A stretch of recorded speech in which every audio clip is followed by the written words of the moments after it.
a sestry, drahí veriaci, drahí priatelia, pozývame vás na konferenciu, kresťanskú konferenciu, ktorá bude tu v tejto arene 19. júna o 2:30 už sa budeme schádzať na tomto mieste. Budú tu skvelí rečníci ako Gary Wilkerson, syn Davida Wilkersona a takisto úžasný pastor Jim Cimbala, ktorý je pastorom brooklynského zboru v New Yorku. A nielen oni tu budú, ale hlavne, že to bude Boh. Amen. Príď, zažiješ niečo, čo zmení tvoj život. Veríme, že to bude život premieňajúca konferencia pre nás všetkých. Amen. 19. júna je ten termín, keď sa tu budú diať Božie veci. A ja som presvedčený, že chceš tu v Prešove byť. Stojí to za to, prídi, tešíme sa na teba a na Božie konanie.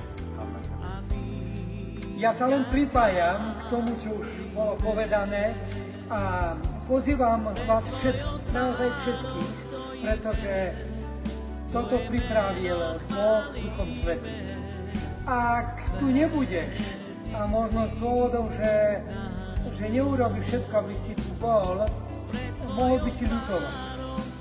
A preto ťa prosím, urob všetko možné a nemožné, aby si tu mohol byť.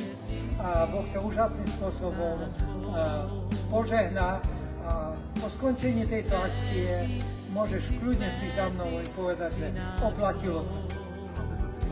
Halleluja.